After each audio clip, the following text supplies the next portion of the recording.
दिल्ली से कुछ 80-85 किलोमीटर उत्तर में है पानीपत। केवल 235 सालों के अंतराल में यहाँ हुए 3 युद्ध उत्तर भारत के इतिहास को उसका आज का रूप देने के बहुत बड़े कारक हैं। चर्चा का केंद्र आज है इनमें पहला, 1526 में हुआ पानीपत का पहला युद्ध। 1521-22 में उत्तर भारत दिल्ली सल्तनत के आखिरी दिनों में था, सुल्तान इब्राहिम लोदी के अधीन, और उसका राज गहरे पानी में था। आसपास कई दुश्मन और साम्राज्य के अंदर लगातार कलह और विद्रोह। इसके ऊपर इब्राहिम लोदी की छवि एक निरंकुश सुल्तान की थी, जो अपने मंत्रियों दीवानों को भी न बख्शे। दौलत खान लोदी, जो सल्तनत के लिए लाहौर का गवर्नर था, उसने अपने बेटे को काबुल के अमीर के पास भेजा, ये पैगाम लेकर कि वो दिल्ली पर हमला करे। ये अमीर था बाबर, जो इससे पहले मध्य एशिया में फरगाना का शासक था। उसे वहां के उज़्बेक कबीलों के साथ 12 साल की उम्र से संघर्षरत रहना पड़ा और अंततः वो हारकर काबुल को आ गया, जहां उसने एक नया राज्य बनाया। 1519 में उसने बजौर और भेड़ा के किले कब्जा लिए और इसी बात पर दौलत खान लोदी ने अपने बेटे को भेज बाबर को दिल्ली पर हमला करने का न्योता दिया। दौलत खान लोदी के अलावा इब्राहिम लोदी का चाचा आलम खान लोदी भी काबुल गया और बाबर की खुद की माने तो राणा सांगा ने भी बाबर के साथ साथ आगरा पर हमले की पेशकश की। बाबर हमला तो करने ही वाला था, पर इन दूतों ने बाबर को यकीन दिला दिया कि हमले के लिए माहौल बिल्कुल सही है। इब्राहिम लोदी ने जब ये बातें सुनी तो उसने कुछ सेना पंजाब को बढ़ा दी। 1524 में इस सेना ने दौलत खान लोदी को भगा दिया और लाहौर पर कब्जा कर लिया, पर इससे पहले कि वो खुद को जमा पाते, बाबर लाहौर पहुंच गया। लोदी सैनिक काफी बहादुरी से लड़े पर कुचल दिए गए। बाबर ने बदले में 2 दिन तक लाहौर को जलने दिया। फिर वो दीपालपुर की ओर चला गया, जहां उससे आलम खान और दौलत खान लोदी मिले। आलम खान को उसने दीपालपुर का गवर्नर बनाया, पर इब्राहिम लोदी ने उसे वहां से भगा दिया।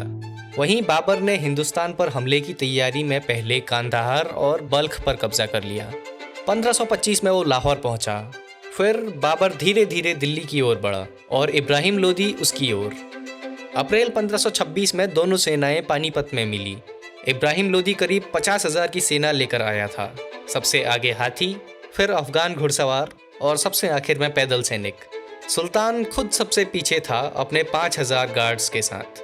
वहीं बाबर जानता था कि उसके 12,000 सैनिक दिल्ली सुल्तान की फौज के 1/4 भी नहीं है, तो उसने अपनी सेना को ऐसे खड़ा किया कि उनका घेराव ना हो सके। सेना के एक तरफ पानीपत गांव तो दूसरी तरफ बाबर ने एक खाई का निर्माण करवाया, जिसमें कटी हुई टहनियां और पेड़ थे। सबसे पीछे घुड़सवार तीरंदाज थे, जिनमें बाबर खुद बीच में था। सबसे आगे बाबर ने लगभग 700 लकड़ी के ठेले या अराबा एक दूसरे से बांधकर डिफेंसिव लाइन तैयार की।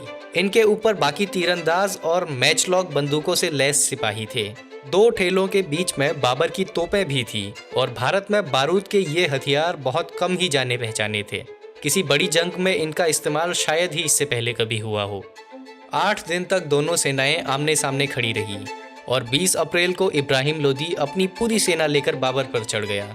फिर उसने देखा कि बाबर का फ्रंट काफी संकरा है, तो उसने सेना को व्यवस्थित करने की कोशिश की। इस बीच बाबर ने 2 तरफ से हमला कर दिया। सुल्तान की सेना इनकी तरफ मुड़ी तो उसकी ज्यादातर सेना मुगल तोपों, मैचलॉक्स और तीरंदाजों के सामने आ गई। इसके ऊपर बाबर की तोपों की आवाज से इब्राहिम लोदी के हाथी डर गए और अपने ही सैनिकों को दबाते हुए भाग गए। इब्राहिम लोदी खुद अपने सैनिकों को लेकर जंग में उतर आया, पर लड़ते लड़ते वो मैदान में ही मारा गया। उसके मरते ही दिल्ली सल्तनत और उसकी सेना दोनों का अंत हो गया। पूरा उत्तरी भारत अब बाबर के लिए खुला था और अगले 3 सालों में 3 और बड़ी जंगें, खानवा, चंदेरी और घाघरा जीतकर उसने भारत में मुगल साम्राज्य की स्थापना की, जो गिरते पड़ते किसी न किसी रूप में अगले 330 साल तक बना रहा।